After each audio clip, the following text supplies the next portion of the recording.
इसलिए 12 वर्ष में एक बार कुंभ आता है, जिसे पूर्ण कुंभ कहते हैं। क्या कहते हैं? पूर्ण कुंभ। लेकिन एक है महाकुंभ। महाकुंभ का मतलब है 144 साल बाद जो कुंभ, 12 कुंभ 12 साल में एक बार कुंभ आता, और 12 कुंभ जब पूर्ण हो जाते हैं तो एक महाकुंभ बन जाता है। 12 साल में एक पूर्ण कुंभ आता, और ऐसे 12 पूर्ण कुंभ हो जाने पर एक महाकुंभ आता है। वही महाकुंभ प्रयाग में ही सर्वप्रथम इस पृथ्वी पर ब्रह्मा जी ने कहीं यज्ञ किया तो वो तीर्थराज प्रयागराज में ही पहला यज्ञ किया है। तीर्थों का राजा प्रयागराज को ही क्यों बनाया गया? एक बार पुलस्त ऋषि ने भीष्म जी को कहा कि आप पूरे विश्व की प्रदक्षिणा करो। भीष्म जी ने पूरे विश्व की प्रदक्षिणा की, और प्रदक्षिणा का विराम प्रयागराज में किया, इसलिए प्रयागराज को तीर्थों का राजा बना दिया गया। पर महाराज, तीर्थों का राजा अगर प्रयाग है तो अयोध्या और वृंदावन क्या है? भैया, अयोध्या और वृंदावन है भगवान का घर। क्या है?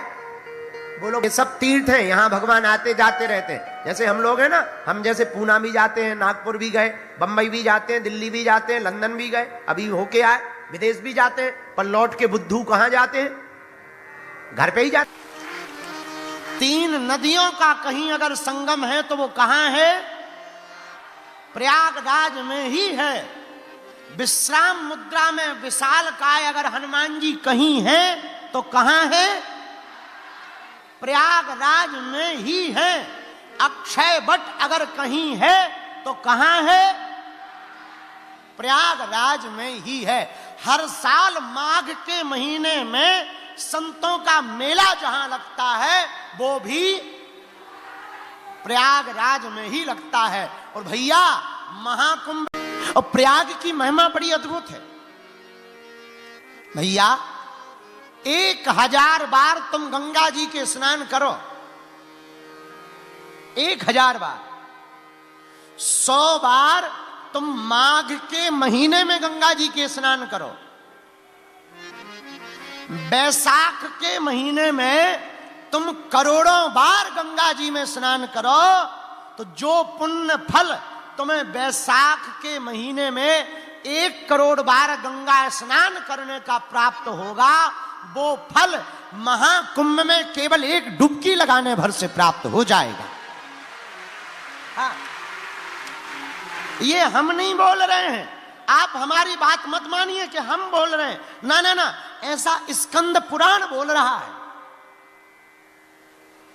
1 डुबकी लगाने का ये पुण्य फल है प्रयाग का।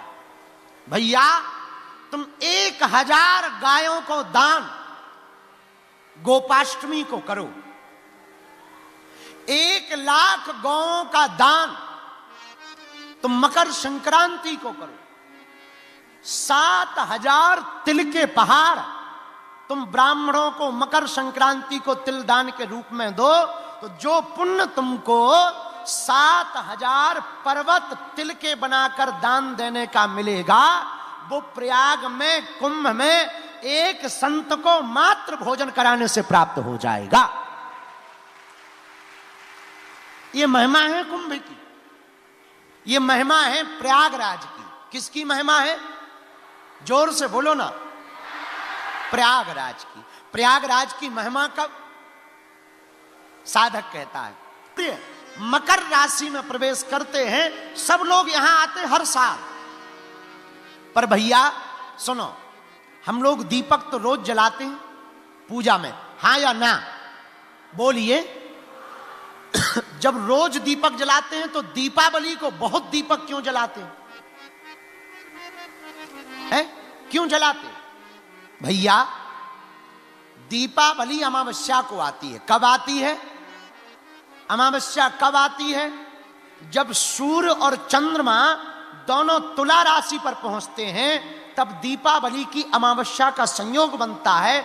और उस दिन जो भी एक दीपक जलाता है, एक दीपक प्रज्वलित करता है, उसे करोड़ों गौ माता का दान देने का पुण्य फल मिलता है और लक्ष्मी जी का वास सदा सदा के लिए घर पर होता है। भैया उसी प्रकार यहां संगम में स्नान का प्रतिदिन का महत्व है, हर रोज का महत्व है। लेकिन जो भी महाकुंभ में या कुंभ में आकर स्नान करेगा, हम नहीं कह रहे हैं, आप पढ़िए शास्त्रों को। मत्स्य पुराण में वर्णन आया है, महाकुंभ में जो भी डुबकी लगाएगा, कुंभ में जो भी डुबकी लगाएगा वो जन्म मरण के चक्कर से बच जाएगा। केवल त्रिवेणी भर का संगम नहीं है, यहां एक बट है जिसका नाम है अक्षय बट। आपने सुना है ना, दर्शन किया। अक्षय बट का मतलब क्या होता है पता है तुम्हें? जिसके नीचे बैठकर जो भी कामना, कल्पना या जप, तप, ध्यान, दान, व्रत, संयम, यज्ञ, हवन, पुण्य, सत्कर्म करोगे वो कभी क्षय नहीं होगा, कभी मिटेगा नहीं। उसी का नाम अक्षय वट कहलाता है। एक बात और सुनो, इसलिए बड़ा सावधान रहना प्रयाग में, बुरा ना मानना, बहुत सावधान रहना। जो साधु संत दिखवे बस चरण पकड़ लेना, अवहेलना मत करना, किसी की निंदा मत करना, किसी के ऊपर अत्याचार मत करना। भैया ये महासंगम है, ये महाकुंभ है। तुम घर पर जो पाप करोगे वो यहां कटेगा, लेकिन यहां अगर कोई पाप कर लोगे तो कहां कटेगा भैया। इसलिए यहां जितना हो सके नाम जप करो। ये कोई साधारण भूमि नहीं है प्रयागराज। यहां बगल में ही लेटे हुए हनुमान जी हैं। रोज 1 लाख लोग दर्शन करते हैं लेटे हुए हनुमान जी का। भैया लेटे हुए हनुमान जी के 2 कारण हैं। यहां हनुमान जी विश्राम मुद्रा में। हाँ, आप जब इन संतों की विरक्तिपन, फक्करपन को देखेंगे, खुले हैं लंगर, बट रहा भंडारा, पूछा नहीं जा रहा कि तुम किस बिरादरी के हो, पूछते नहीं है कि तुम कहां से आए हो, यह भी नहीं पूछते कि तुम बिछड़े हो या पिछड़े हो। माथे पर तिलक सबके है, भंडारा सबको है। गंगा पूछ नहीं रही संगम कि तुम कौन हो, बस तुम डुबकी लगाओ और आशीर्वाद पाओ। और कितने महापुरुष भारत की सनातन संस्कृति के ध्वजवाहक महात्मा कितने उदारवादी होते हैं, सालों सालों तक कथा करते हैं, चढ़ोतरी पाते हैं, और महाकुंभ में टेंट लगा करके फूंक देते हैं। ये फकीरी है, ये फकीरी मिजाज महात्माओं का। करवा रहे हैं कोई चाय का भंडारा, एक यहां बाबा है रसमलाई वाले बाबा, ले रसमलाई, दे रसमलाई फ्री में, नो प्रॉब्लम, लगो। कुछ तो इतना खा गए कि लगे पेट गड़बड़।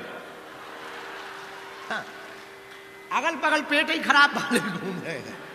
हाँ, खूब कहीं रसमलाई बट रही है, कहीं भभूति बट रही है। हमने कल भभूति बांट, हम कहा और तो कुछ है नहीं है अपन पे, हमारे पास कुछ था ही नहीं। हमने कल भभूति की लाइन लगा, हम कहा ले भभूति, भभूति बट गई। जय बजरंग। तो हम आपको कहना चाह रहे, हमारा संगम, यहां हम संगम में बैठे हैं। यहां संगम किसका है? भक्त का, भगवंत का और संत का संगम हो रहा है।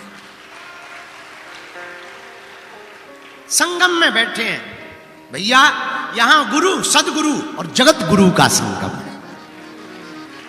गुरु कौन? जो अज्ञान को मिटाए। और सदगुरु कौन? गुरु वो जो अज्ञान को मिटाकर ज्ञान दे, और सदगुरु वो जो आत्मज्ञान दे। और जगत गुरु कौन? जो ब्रह्म ज्ञान दे। यहां और हम लोग भी जिंदगी में जो कमा रहे हैं ना, जो खा रहे हैं ना, जो काम कर रहे हैं, किसके लिए करते हैं? आराम के लिए। महंगा मकान क्यों बनाते हैं? आराम मिले, हाँ या ना बोलो। बड़ी और महंगी गाड़ी क्यों लेते हैं? बोलो, आराम मिले। बढ़िया सा भोजन क्यों करते हैं? अरे भैया भूसा में भी तो पेट भर जाना है।